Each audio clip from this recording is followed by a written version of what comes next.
Nah nikmatnya filmmaking tuh ketika kita punya sekelompok orang dengan satu visi yang sama dan bisa di-lead dengan baik, dan percayalah film itu bisa bawa energi yang baik juga ke penontonnya. Kita tetap bisa punya spek OTT dengan film yang bagus kan. Maksudnya ya layaknya kita menikmati film-film di OTT kan juga ada yang bagus dan kita suka banget gitu. Betul. Tapi mungkin itu nggak cocok untuk film bioskop gitu. Jadi memang secara programmingnya berbeda. Biggest concernnya mungkin kalau gue melihat situasi hari ini tuh jujur regenerasi sih. Regenerasi filmmaker gitu ya. Maksudnya teman-teman tuh sebenarnya juga punya ruang yang sangat mudah dan cepat untuk belajar sebenarnya. Cuman kesabaran dan daya juangnya sih yang rasanya kok kurang ya gitu.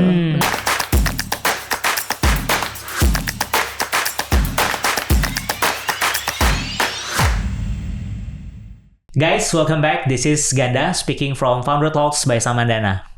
Hari ini gue kedatangan tamu yang mungkin belum pernah kita ajak ngobrol sebelumnya, karena tamu kita hari ini spesial datang dari bisnis industri film.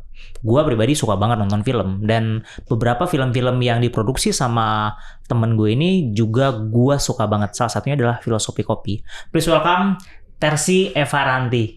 Halo Gan. Thank you loh sudah datang di studio kita. Thank you sama-sama, undangannya kaget juga sih gue. Kita belum pernah ketemu ya? Parah. Seingat gue sih 2018 sebelum masa pandemi tuh. Iya. Dari zaman lo dulu. Iya, masih freelance sampai akhirnya sekarang lo jadi salah satu produser di Visinema. Ya, di Visinema Group. Cuman di divisinya di Beyond Studios. Oke. Gitu. Berarti lo sekarang terakhir produksi film apa? Kalau yang terakhir banget Januari kemarin baru rilis ada film namanya Ambiar Makbiar. Ya di situ gue nggak nge-produce langsung, tapi gue bantuin bos gue untuk nge-eksekutif produser gitu. Oke. Serunya apa sih kalau kita ngomongin produser sebagai seorang produser film? seru tuh agak gimana gitu. Seru sih. When it comes to project film, gue selalu menemukan keseruan tersendiri memang, karena apapun itu dibilang model pekerjaannya sama, iya, tapi tantangannya selalu berbeda. Tantangannya yang berbeda. Iya, ngelihat projectnya, apa yang kita pengen bikin, vision ceritanya, orang-orang yang terlibatnya, itu kan harus di-create dan harus kita mix and match ya. Nah, disitulah keseruannya sih sebenarnya, untuk mengkondisikan satu situasi untuk bikin cerita yang tadinya gak ada. Terus dia datang dalam bentuk tulisan yang ideationnya kita belum ada, jadi ngawang banget lah gitu. Terus kita memvisikan itu dan sampai akhirnya cerita itu jadi dan bisa ditonton di bioskop. Gitu. Lu mulainya gimana tuh? Gak langsung ke film sih Pak. Oh, lo nggak langsung ke film? Nggak langsung ke film. Ya kayak kita ketemu di dunia advertising ya, maksudnya TVC dan digital video gitu pada waktu itu. Dan itu udah hampir 11 tahun yang lalu, by the way. Ya gitu Pak. Awalnya saya juga dari video kecil-kecil lah ya. Maksudnya ya belajar berproduksi tuh benar-benar dari yang kecil banget. Dari video klip, dari orang meminta bikin video promo dirinya sendiri, waktu itu ya gue bikinin aja gitu sampai akhirnya ketemu sama format bercerita yang lebih panjang gitu. Ya awalnya nggak langsung film, tapi dari FTV dulu sempat ngerjain. Ada FTV ya kecil-kecil lah gitu, pendek-pendek 45 menit sampai 60 menit, sampai akhirnya waktu itu 2011 punya kesempatan magang dulu tentunya. Oh berarti lo memang latar belakangnya film ya? Sebenarnya kalau di pendidikannya TV and broadcast, tapi ya bentuk syuting sebenarnya sama aja. Nanti hasil outputnya sih yang membedakan gitu. Terus ya dari magang, dari nge-PA di suatu film, terus seru ya gitu. Ini beneran dari ide kosong, terus bukan tahu-tahu jadi ya.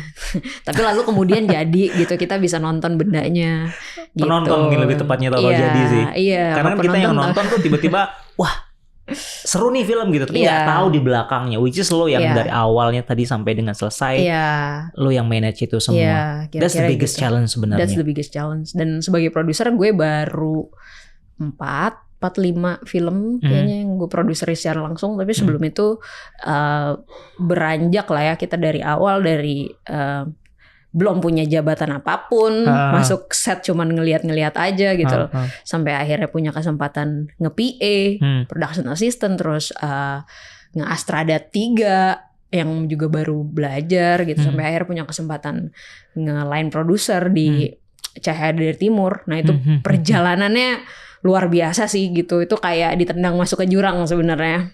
Cahaya dari Timur. Cahaya dari Timur. Filmnya almarhum Glenn ya? Iya, inisiasinya datang dari beliau dan Mas Angga sendiri, dari mengangkat cerita tentang seorang pelatih bola yang bisa merekonsiliasi anak-anak di sana untuk tidak terjerumus sama kerusuhan yang terjadi dan kerusuhan SARA gitu.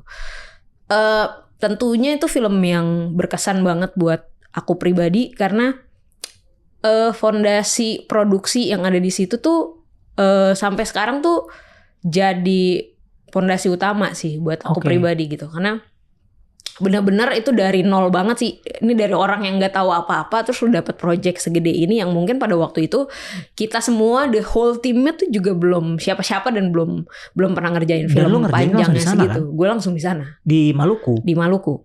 Pada saat itu Ambon belum pernah ada yang nyentuh untuk filmmaking. Backbone-nya nggak ada. Kalau sekarang kita punya Yogyakarta yang itu bisa dibilang jadi kayak ibu kota keduanya filmmaking gitu. Atau Makassar yang udah punya backbone-nya. Iya, ini Indonesia Timur men. Dan ya kalau misalnya Ambon, kasarnya lu tiba-tiba gitu. Lu nggak bawa lampu gitu, ya lu bisa balik ke Jakarta gitu kasarnya kan. Betul. Dan semua sarananya waktu itu bener-bener build pak dari nol, maksudnya nyari bener-bener dari nol gitu, dengan culture yang mereka who the fuck lah dengan filmmaking. Driver ya gue kerjanya cuman 10-12 jam, gak ada gue nungguin sampai pagi gitu maksudnya. Terus all the thing gue mau libur ya gue mau libur, driver kayak gitu. Terus kayak jadi kayak wah itu banyak banget negosiasi. Dalam poin itu apa tas lo sebagai seorang produser? Di situ gue line producer, jadi memastikan secara teknis, logistik, produksi itu bisa berjalan dengan baik gitu.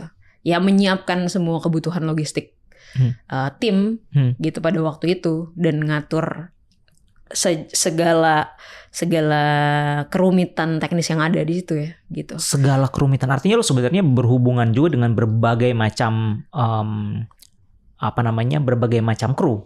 Misalnya audio kah, kemudian wardrobe kah, segala macam. How do you manage that? Aduh panjang banget sih Pak sebenarnya kalau diceritain. Cuma pada akhirnya yang aku bisa pelajari dari situ clear communication aja sih Pak gitu. Pada waktu itu situasinya nggak sulit soalnya. Selalu sulit. Lucunya tuh CDT ini sering mungkin ya Mas Angga cerita gitu. Kita tuh berhenti di hari ketiga syuting waktu di Jakarta. Ini masih di Jakarta dengan kondisi benar-benar nggak ada uang. Wow. Benar-benar nggak ada uang gitu. Sampai akhirnya film ini bisa berjalan lagi tuh salah satu keajaiban dan tentunya kerja banyak orang baik ya. Gitu, banyak orang baik yang akhirnya mau support the vision gitu. Balik lagi nih, film tuh tentang visi, bagaimana visi itu diwujudkan gitu. Jadi akhirnya kita berjalan dengan keterbatasan. Ketika itu berhenti lalu berjalan lagi, starting all over again. Tiap saat tuh ya kita harus mengkomunikasikan dengan baik situasinya, dan kita berusaha untuk akuarium mungkin ya. Maksudnya ya kita apa adanya gitu. Kondisinya adanya segini, situasinya kayak gini, lu masih mau go atau enggak gitu. Nah kebetulan teman-teman tuh nggak ada yang lepas sih. Wow. Gitu ya, pada waktu itu teman-teman juga sama-sama punya visi yang sama gitu. Nah nikmatnya filmmaking tuh ketika kita punya sekelompok orang dengan satu visi yang sama dan bisa di-lead dengan baik, dan percayalah film itu bisa bawa energi yang baik juga ke penontonnya gitu. Nah itu yang ribet banget ya Pak pokoknya. Maksudnya secara jarak Ambon tuh juga bukan, kotanya terlihat kecil tapi tempuhan jaraknya tuh jauh dan ya harus diatur. Kita sampai kru tuh sampai kehabisan mobilnya karena kita nggak punya backbone produksi yang mumpuni dulu gitu di sana. Ya nggak banyak supir yang bisa dirental anyway gitu, nggak ada. Bukan masalah kita nggak punya resource-nya. Akhirnya gue pinjem mobil tentara, Pak. Pinjem mobil tentara untuk bawa yang barang-barang beratnya. Jadi truk tentara gitu kita. Ya, karena yang gue pelajari dari syuting di kota selain Jakarta tuh pasti kita harus kulon won lah ya, maksudnya minta masuk sama orang-orang setempat gitu ya. Salah satunya kita minta support juga gitu. Akhirnya udah minjem mobil tentara, Pak. Jadi udah dan kita bilang sama teman-teman, maaf ya ini nggak seperti yang apa kita lakukan di Jakarta. Situasinya standarnya memang berbeda, ya pada akhirnya standarnya yang berbeda dan kita adjust di situ gitu. Hotel juga karena nggak banyak lah pilihan pada waktu itu juga. Jadi ada hotel pemain yang akhirnya letaknya di kota, terus ada hotel kru yang agak jauh lah pokoknya dan tempuhan jarak gitu. Jadi ya komunikasi semuanya sih, sumber dayanya waktu itu terbatas banget dan kita beneran ngumpulin orang Ambon karena itu ceritanya lumayan periodik ya. Jadi kita punya 3 stage pemain gitu. Jadi beneran satu Ambon tuh gue casting, Pak. Lu cara ngumpulin gimana Ambon. tuh? Waktu itu casting directornya sangat eager gitu ya, namanya Merina Alwi. Dan dia beneran masuk ke semua sekolah, disamperin satu-satu.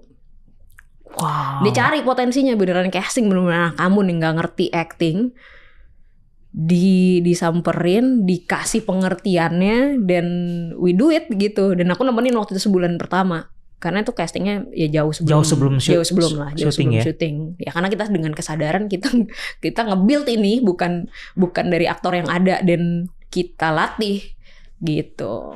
Jadi lu waktu di Ambon berarti?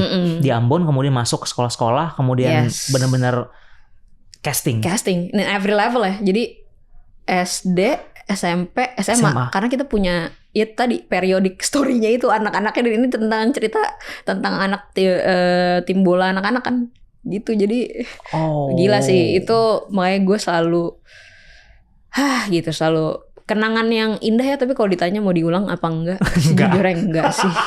Tapi bisa disebut kalau itu your lowest point, tapi juga the highest point yang bisa lo banggain sekarang? Enggak juga sih. Enggak juga? Iya, at some point gue udah punya lowest and highest gue yang terbaru ya gitu. At that time mungkin ya the lowest and the highest. Karena itu sampai selesai syuting itu jujur gue kayak trauma. Itu bukan 2000, trauma sih kayak. Berarti 17 ya? Enggak. 12. 2012. Filmnya berproses sampai 2014 atau 15 sampai akhirnya menang FFI gitu. Jadi film terbaik. Gitu. Itu sampai bukan trauma ya, kayak aduh bega ya ngerjain film gini banget gitu. Ada Pak, ada. Aku yakin semua teman-teman yang berproses di filmmaking pasti punya love and hate relationship with the film itself gitu. Pasti Tapi punya. Tapi yang bikin lu love sama film apa? Dinamikanya Pak, justru dinamikanya itu somehow bikin seru banget gitu. Ketika kita bisa menyatukan visi sama orang, kita bisa create something sama orang, kita mau kerjasama sama orang yang kita tuju, terus dia dengan tangan terbuka dan mau berkolaborasi, itu seru banget sih. Gitu. Dinamikanya justru itu yang bikin seru. Dan iya kalau gue personally mungkin suka jalan-jalan ya, gue emang suka away aja lah dari rumah gue gitu. Jadi itu masuk ke ruang baru lagi dan lu belajar lagi sama orang yang baru, situasi yang baru gitu. Dinamika sekarang menurut lu secara bisnis di perindustrian film gimana? Demand-nya gede banget sebenarnya. Industri kita yang terbaru aja penonton udah hampir 80 juta ya. 80 yang juta? Yang 2024. Gitu, dari 2023 yang hampir 60 ya kalau nggak salah. Jadi itu udah ada signifikan pendapatan dari penonton film Indonesia. Ini film Indonesia doang nih Pak, gitu. Jadi secara perolehan angka film Indonesia dan film luar, film asing gitu, sebenarnya kita sudah tinggi, gitu. Cuman tentu ada tantangan-tantangan lagi nih yang pastinya kita hadapi. Yang lu lihat gitu. Sendiri tantangan paling berat sekarang?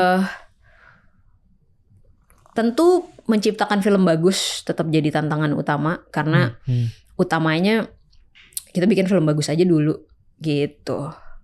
Itu yang bisa kita Tapi kan tawarin. film bagus gitu. itu kan sangat subjektif gak sih? Betul. Maksudnya film bagus menurut siapa dulu nih? Betul. Penonton yang buat filmmakers kah atau buat siapa nih? Iya. Betul. Ya tapi lalu kemudian mungkin fit the market sih Pak. Yang paling penting hari ini juga ya. Yang bagaimana itu dia tuh. Ya kita punya film dan bagus.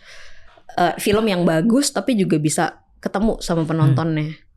Yang jadi itu jadi potensi terbesar ya film. Lu udah bikin berapa film gitu. how to match bagus menurut filmmakers tapi juga fit the market istilah lo tadi? Ya kita selalu berusaha fit the market ya. Cuman memang tantangannya kedua adalah marketnya tuh memang berubah sangat cepat Pak. Apa yang kita hadapi tahun ini mungkin juga udah jauh berbeda dengan apa yang dihadapi tahun lalu gitu. Karena sekarang ya percepatan internet dan lain-lain gitu. Dulu kita belum punya TikTok. Sekarang semua orang komunikasi pakai TikTok gitu. 2 tahun yang lalu masih Instagram. Considering bikin film kan lama ya. Prosesnya nggak bisa secepat itu kan. Ya. Apakah itu juga mempengaruhi? Maksudnya ketika kita bikin film gitu ya. Dari segi konsep gitu ya. Pas ketika ditayangkan ternyata pasar udah nggak begitu lagi.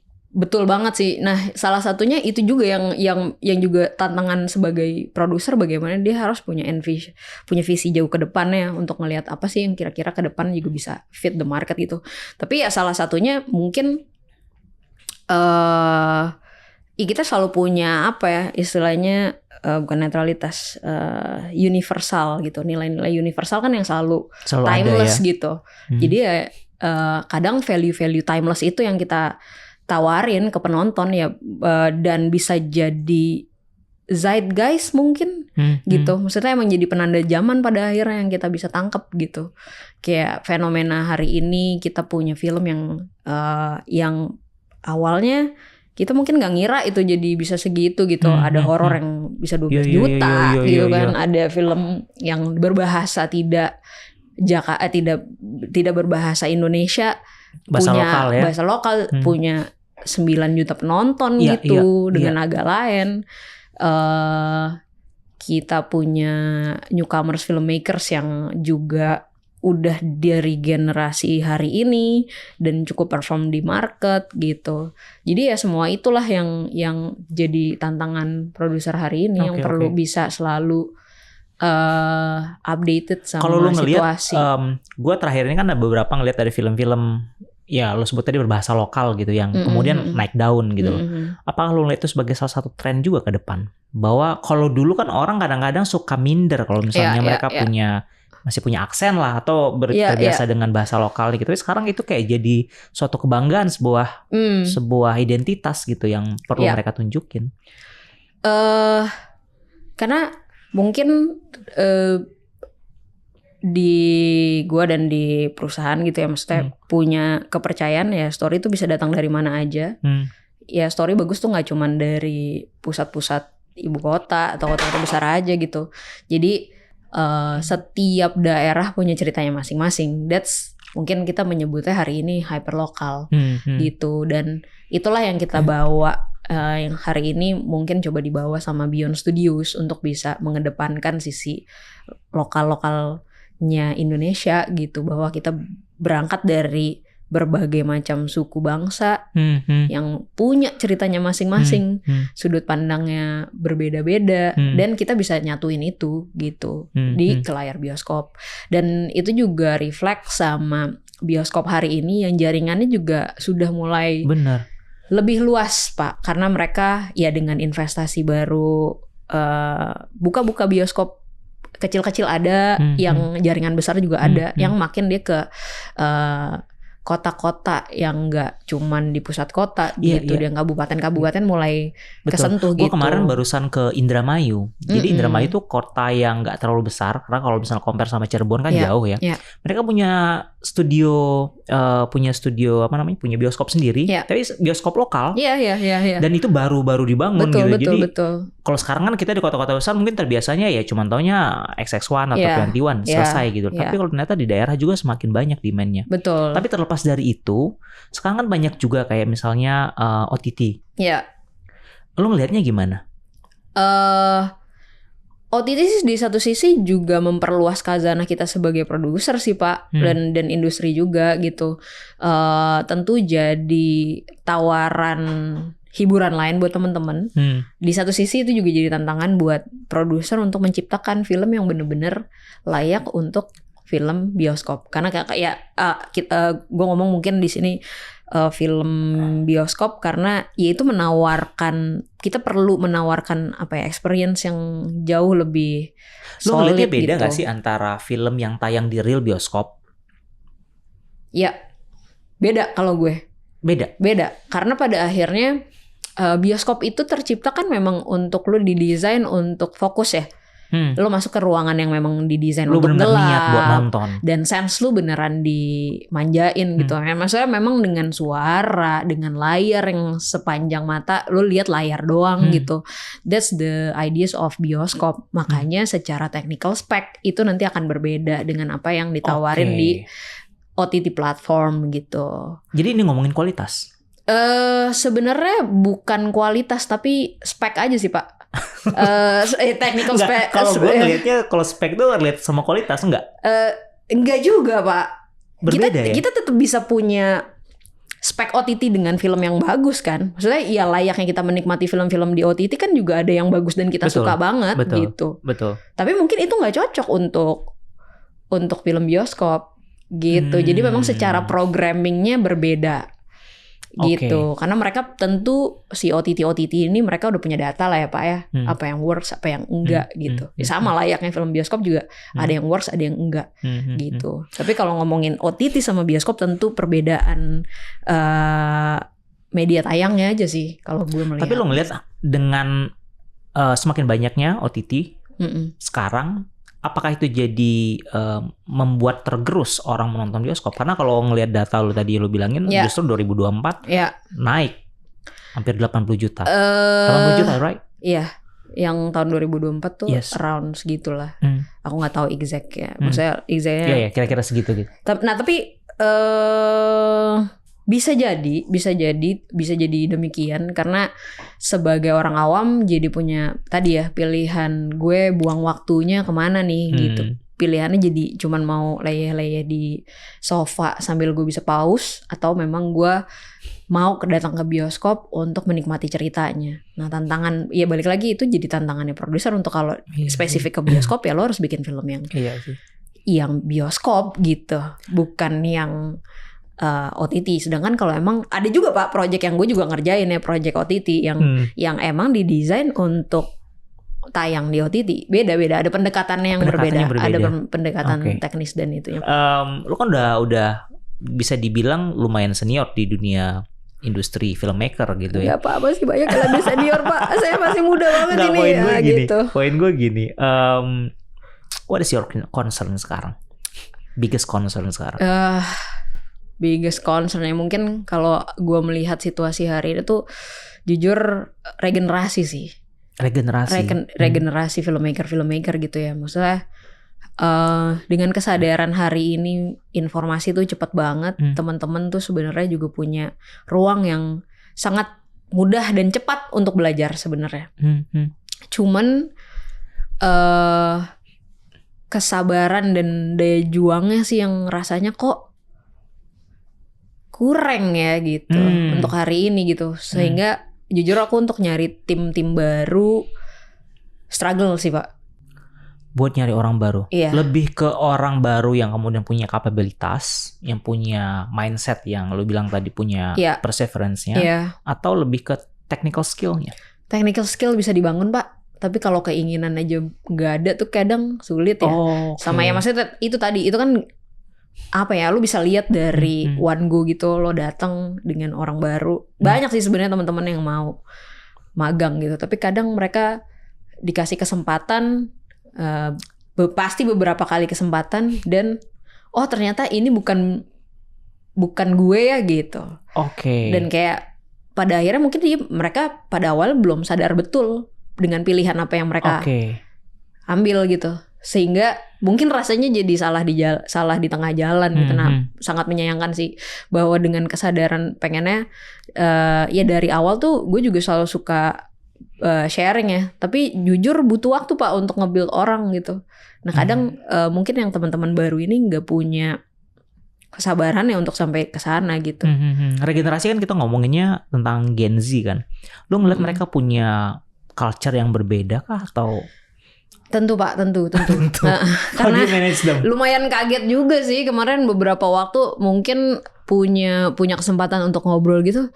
Ya mereka mungkin terbiasa dengan dunia yang begitu cepat sama fleksibilitas yang let's say dia bisa kerja di mana aja. Kita sepakat kok. Aku pun sekarang kalau di kantor gitu ya bukan orang yang selalu ada di kantor juga. Poinnya juga memang selalu pekerjaannya ada. Tapi ada hal-hal yang mungkin kan lo nggak bisa omongin cuman via suara. Apalagi ini kita ngomongin masalah penyampaian visi, ada emosi di situ. Nah kadang tuh hal-hal itu tuh yang nggak bisa disampaikan cuman dengan online meeting, let's say gitu. Nah mereka tuh masih belum punya sense itunya sih. Tapi kalau misalnya balik ke experience lu lah ya, pengalaman lu sebelumnya, which is yang membuat apa yang lu lewati itu berhasil adalah kemampuan lu untuk punya daya tahan kan, daya juang tadi kan. Betul. Apa yang lu bisa share ke teman-teman Gen Z untuk lebih punya poin itu?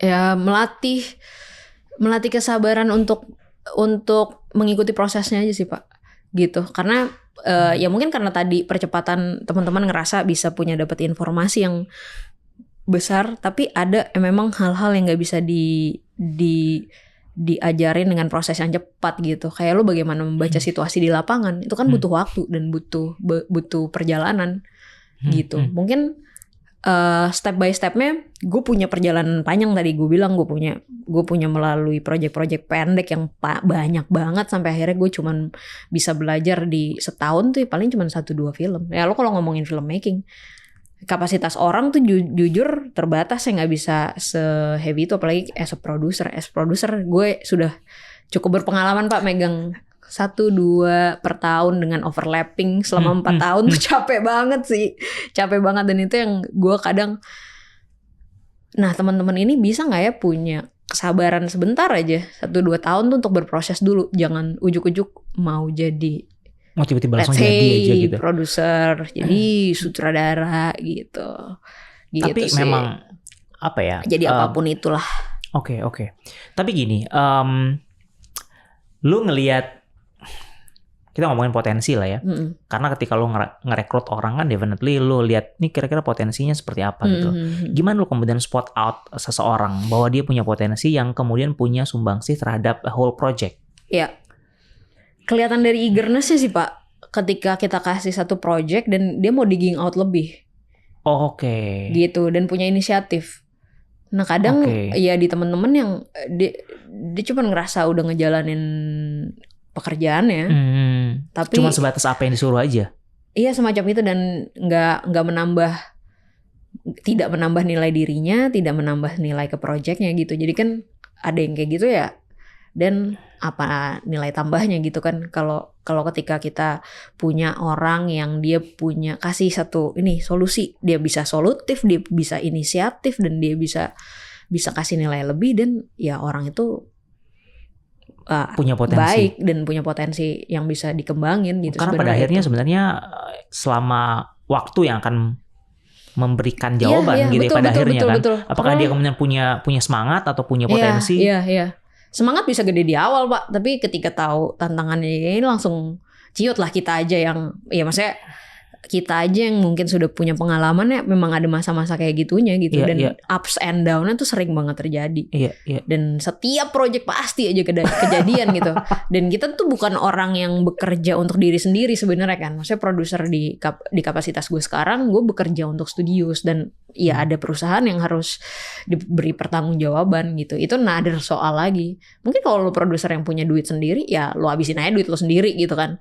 Ya, ini kan enggak, ini duit orang yang lo manage untuk betul diupayakan, diusahakan gitu. Betul. Gitu sih. Tapi pada akhirnya menurut gue bagaimana membentuk sifat atau karakter perseverance tadi yang mungkin that's the biggest challenge kali ya buat lo yang kemudian sudah ada di industri lumayan lama untuk kemudian mencari talent-talent baru tadi. Betul, karena ya kita harus punya sense-nya itu sih Pak. Ya bagaimana kita membaca situasi orang yang kita ajak obrol, kita ngelihat situasi di sekitar kita gitu. Kadang ada loh lokasi-lokasi yang misalnya teknis banget nih, hal-hal yang ya kan lo tahu ya lokasi kayak gitu nggak bisa kita approach. Lokasi kayak gini kita bisa approach gitu. Yang itu bentuknya fisik tuh gitu, teknis banget. Tapi yang paling mudah mungkin, yang paling mudah dan paling susah sih membaca bagaimana kita membaca orang yang kita ajak obrol kan. Gitu. Tapi kalau teman-teman di luar sana nih yang mungkin Mbak sekarang lagi magang, mungkin akan magang gitu loh. Tapi mereka tertarik nih, gimana sih cara masuk ke dunia industri filmmaker? Masuknya sebenarnya bisa approach langsung juga, sebenarnya kita open aja sih Pak. Cuman jujur ya kita harus selektif juga gitu dengan kesadaran. Atau apa yang lu cari? Secara technical skill-nya kah ketika? Gue nggak pernah mencari technical skill jujur. Lu nggak pernah mencari technical skill? Nggak lah, karena itu tugas gue untuk ngajarin dia malah kan. Dan itu tugas dia untuk belajar dari gue sebenarnya. Tapi bahwa dia paham bagaimana struktur bekerjanya itu penting. Dan bisa punya attitude yang baik aja dulu sih kalau gue. Artinya kalau misalnya gue mau dong jadi anak magangnya Tersi. Iya. Berarti dia nggak mesti harus lulusan dari film kah atau punya background tentang film produksi? Nggak perlu punya backgroundnya, tapi dia tahu bagaimana proses kerjanya aja tadi. Ya maksudnya tadi ilmu bisa dicari di mana aja gitu. Dan dia berusaha memahami situasi yang mau dia tuju tuh kayak apa gitu. Untuk jadi landasan berpikir dia pada akhirnya. Gitu. Tapi masa depan pekerja di industri film gimana menurut lo? Ya sampai saat ini saya survive Pak. Jadi bisa dibilang ya kalau mau jadi orang yang punya banyak uang mungkin jadi kayak bapak gitu, jadi entrepreneur ya Pak. Kalau saya masih karyawan nih Pak. Kalau saya masih karyawan sebenarnya. Pada akhirnya kan anak-anak Gen Z itu sekarang kan relate-nya ke sana kan. Mungkin pada satu titik mereka tertarik nih karena kayaknya seru gitu. Iya. Kemudian kayak kok gini kerjaannya gitu. Mereka tuh sempat banget. Iya pasti kayak gitu sih. Turn off kayak gitu. Iya pasti mungkin, iya. Itu turn off-nya tuh yang jadi kayak lu ternyata belum tahu kan industrinya kayak apa gitu. Dan punya kesabaran untuk bertahannya aja dulu gitu. Punya kesabaran untuk bertahan. Hang on. Iya enggak, karena make it time kok gitu. Maksudnya semua pasti ada waktunya gitu. Kalau emang lo nunjukin lo selalu ngasih yang terbaik gitu. Karena ya gue berjalan juga sama teman-teman yang juga sambil berjalan dari kita muda juga ya Pak. Gitu. Jadi ya pada akhirnya semua akan terjawab gitu ketika lo tetap eager, terus berjuang, gagal coba lagi gitu. Jangan gagal terus. Ya udah gitu. Itu sih. Sekarang lo lagi akan produksi film apa? Yang gue secara langsung belum ada, tapi gue sekarang lagi on project branded content sih sebenarnya yang lagi running ya. Project Lebaran jadi lumayan. Lebaran bentar lagi dong. Ya tahu sendiri kan ya project Lebaran tuh kayak apa kan. Jadi ya quite a big brands, jadi ya kita lagi menikmati itu sih. Kayak itu tuh jadi a good stress buat gue sebenarnya. A good stress gitu. Stresnya nggak gede banget, tapi jadi cukup lah untuk membuat lu jalan terus gitu ya. Untuk jalan terus gitu. Nah sometimes gue perlu kayak gitu. Dan gue sadar ini dari dulu sih, makanya dulu tuh gue kayak lebih fleksibel dalam in terms of project apa aja. Bukan sombong Pak, tapi gue project kecil banget, tapi project gede banget gue udah pernah handle dan gue menikmati itu semua gitu. Ya which is kita dulu juga kerja pertama kali it's a small project juga. Iya makanya gitu, kayak itu tuh gue tidak pernah melihat suatu project tuh dari besar kecilnya sih. When it's good pasti ada yang bisa gue pelajari dari situ. Gitu. Itu yang gue sadari, gue bisa menikmati proses itu sih. Gitu. Ini mungkin agak di luar scope of work ya, apa yang lo lakuin sebagai seorang produser kali ya. Tapi menurut gue yang jadi stand out atau highlight karakter lu adalah lu tuh orang yang sangat bertanggung jawab. Gue nggak tahu apakah itu dibentuk dari struktur atau culture yang ada di film, atau itu memang lu sebagai mungkin dari keluarga atau mungkin dari bagaimana lu dibesarkan atau bagaimana lu sekolah gitu. Tapi menurut gue itu yang membuat lu berbeda, dan gue yakin itu yang kemudian membuat lu bisa bertahan selama ini di industri film yang lu bilang tadi. Masalahnya itu ada aja gitu. So dari mana lu dapetin karakter itu? Kayaknya memang pola didik juga kali ya gitu. Kalau gue sebenarnya agak, kalau gue menyebut diri gue wild card kali ya kalau dari lingkungan gue gitu. Gue kebetulan dibesarkan oleh keluarga yang cukup sadar dengan pentingnya pendidikan gitu. Tapi itu bukan dari industri filmnya sih Pak. Kayaknya tuh ya dari pola asuh orang tua, dan juga gue dibekali pendidikan yang baik lah gitu. Dan gue sangat bersyukur untuk itu. Dimana gue bisa melihat berbagai macam range karakter orang lain juga yang tadi gue bilang. Karena gue akhirnya berhadapan sama situasi yang gue bisa sama orang, istilahnya orang dari sisi bawah banget sama orang yang atas banget. Gue pernah menemui orang-orang itu gitu. Karena itu perjalanan hidup gue juga gitu. Besar di lingkungan yang cukup slums, tapi gue punya sekolah yang cukup baik. Oke. Itu jadi kasih dua sudut pandang yang sangat benar-benar sangat terbalik. Kalau gue selalu cerita sama orang-orang tuh, gue besar dengan sekolah Katolik yang super strict. Lo sekolah di mana sih dulu? Gue di sekolah di Santa Ursula. Oh, Sanur. Sampai SMP kayaknya sekolahnya udah gak kuat nampung gue. Karena wildcard gue tadi Pak. Karena gue rusuh banget kali ya. Terus akhirnya gue pindah ke selatan Jakarta, ke sekolah yang perempuan semua gitu. Oh, si Tarki. Jadi Tarki. Jadi SMA Tarki. SMA Tarki. Nah di Tarki juga gue wildcard.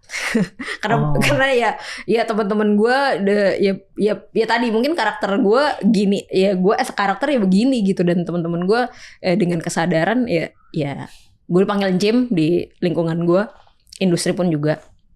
Jadi kayak ya Jim ya begitu gitu, tapi ya itu gue terbentuk dari pola asuh sih kayaknya ya, tanggung jawab. Karena emang dari dulu itu juga yang ditekankan sama orang tua. Gue pernah punya pilihan waktu itu, gue sampai kaget, gue di Sanur aja nggak diterima, kalau di Tarki gue dapet tawarannya kelas 2 IPA. Terus kayak enggak lah, kayaknya nggak kuat, gue IPS aja. Gue bilang sama ibu bapak gue, ya gue bilang ya udah, yang penting pilih ini, kamu yang pilih, kamu yang tanggung jawab gitu. Nah selalu di situ sih gitu. Dan gue selalu punya satu itu dari kecil, kayak life is choice itu apa ya, jargon pribadi gue gitu. Jadi udah apa yang lo pilih, lo yang jalanin gitu. Dan lo tahu konsekuensinya tahu.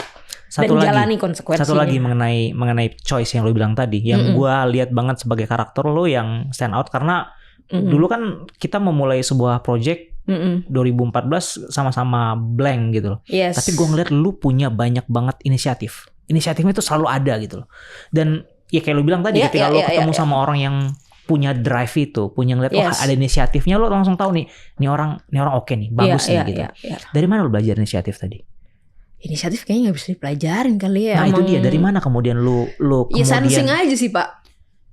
Sensing somehow tuh menjaga apa ya, sensitivitas tadi ya, meresapi lingkungan, lo ngelihat situasi ya, di situ kan lo punya respon lo jadi otomatis gitu ya. Mungkin itu respon otomatis gue ketika gue menghadapi suatu masalah. Oh ini bahasa dari teman gue, minjem kata-kata Christian tuh survival instinct gitu. Jadi ya mungkin salah satunya tadi yang gue cerita, gue besar di dunia yang sangat slums Pak. Di dunia gue tuh gelap banget, mungkin waktu itu tuh pemadat, preman, prostitusi di bawah umur. Itu ada di gang jalanan rumah gue Pak. Oh, gue pernah menemukan suntikan di tong sampah depan rumah gue gitu. Wow. Tapi gue sekolah di Santa Ursula yang dunianya tuh 180 derajat berbeda. Lo sekolah harus dengan disiplin yang tinggi, dengan standar juga yang tinggi. Ya gue mungkin tak bottom di sana, tapi ya lu itu yang nilai itu gue yang bawa. Ya gue membawa nilai-nilai itu yang diajarin sama mereka. Dan ya gue tadi mungkin itu jadi perjalanan hidup. Dinamika itu yang kemudian membentuk lo, sehingga lo bisa berinteraksi dengan siapapun. Yes. Gue nggak tahu teman-teman gue kaya banget Pak sampai gue lulus kuliah. Karena itu kan baru ketahuan. Benar. Karena kalau di sekolah gue yang dulu kan semuanya seragam. Betul. Nggak ada pembedanya. Nggak ada pembedanya. Semua sama. Lu mau orang kaya, lu mau orang miskin. Sama. Padahal mungkin bayaran mereka yang subsidi bayaran gue. Gitu. Wow, menarik. Sorry teman-teman kayak aku miskin. Gak apa-apa, kamu udah tahu kan. Enggak, mereka udah tahu gue Pak dari kecil. Jadi keren, gitu. Keren. Gitu. Keren. Itu sebenarnya yang perjalanan hidup lu yang membuat lu semakin semakin kaya kalau gue. Semakin kaya dari segi pengalaman tadi. Iya betul. Iya, itu yang wow, tapi gue karena menurut gue nggak semua orang bisa kemudian menghadapi dengan berbagai macam tipe orang. Nggak semua orang bisa. Betul. Gue yakin itu yang bikin orang-orang yang mencoba menjadi seorang produser tadi nggak kuat untuk menghadapinya karena berbagai macam tipe orang definitely. Banget Pak, soalnya jadi produser ya walaupun kita misalnya menghadapi orang yang jauh lebih senior atau jauh lebih muda, tapi lo bagaimana caranya lo berusaha menempatkan diri lo setara. Yang membedakan lo ya tugas dan tanggung jawab lo. Gitu. Itu sih yang juga belajar dari Mas Angga gitu ya. Ya dia kan juga orang yang dari dulu juga begitu kan. Kita punya konsep setara itu tadi gitu. Kita selalu punya kesempatan yang sama dari siapapun itu. Dan itu juga yang gue percaya sih. Gitu. Kalau dia bisa, kenapa gue gak bisa? Gitu. Oke. Arahnya ke depan lo kemana? Arahnya apakah ke depan lo akan terus dalam memproduksi film atau lo akan mencoba area yang lain? Sebenarnya kalau untuk memproduksi film sendiri gue udah cukup puas gitu ya. Udah hatam tentu ya. Produksi, tapi sesuatu yang pengen gue makin jauh selami adalah bagaimana menjual film, Pak. Oh. Ya bagaimana mempromosikan film dan lain-lain, karena menurut gue itu different animal lagi, betul, beda lagi. Apa bedanya ketika kita ngomongin bagaimana menjual sebuah film? Ya kadang karena ini pandangan gue dari segi orang awam gitu ya, orang yang nonton film gitu. Ya sebatas lo kontak semua media outlet atau influencer and then bam, that's it. Tidak begitu Ferguson. Tidak begitu Ferguson. Apa itu? Balik lagi, dunianya sekarang cepet banget. Narasi tuh bisa dibangun gimana aja caranya gitu bisa. Outletnya kita selalu punya, Pak. Tapi bagaimana kita menyampaikan tadi apa yang value film yang kita tawarkan sama apa yang nanti kita komunikasikan tuh mungkin bisa berbeda. Ya, sorry gimana? Jadi apa bentuk produk filmnya A, tapi kan untuk ketemu sama penontonnya mungkin nggak per se langsung dibilang A gitu. Oh, bagaimana membungkusnya itu sehingga orang datang ke bioskop. Iya, untuk datang ke bioskop lebih ke situ gitu. Jadi ya secara produk lo udah, ya gue pribadi merasa sudah cukup bisa ya. Tentu masih tetap mau diperbaiki, tapi meanwhile gue pengen belajar juga ya bagaimana bisa itu membawa penonton lebih banyak untuk nonton film kita gitu, karena menarik. Ya itu belajar promo marketing film sampai orang mau beli ke bioskop. Tapi promo marketing film itu kan sebenarnya ada di ujung kan. Kalau dari kita lihat dari satu garis lurus sebuah produksi film gitu ya. Itu kan ada di ujung gitu.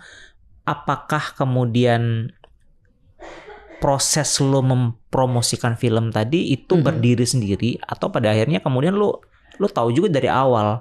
Tahu dari awal, Pak. Nah, karena itu dia. Ya itu dia kalau misalnya. Ya itu yang harus diinjek sudah dari awal sebenarnya. Gitu. Nggak bisa kita cuman ada di tahu ujung produk tadi. Akhir, and then belum mikirin gimananya. Enggak gitu. Nah di ekosistem Visinema hari ini, di Visinema Group, itu yang coba kita build untuk semua prosesnya tuh berjalan beriringan gitu. Makanya sebagai produser film nih, mungkin yang simpelnya kita tahu ada 3 tahap. Pre-production, production, post-production. Ya itu cuma produksi doang nih. Sebenarnya 3 tahap itu ada development, terus ada ya tadi promo marketing, yang mana ini semua harus di-inlinein gitu. Nah tahapan yang kalau di proses kantor tuh mungkin ya nyari duit apa tuh udah dilakukan sama bisnis tim.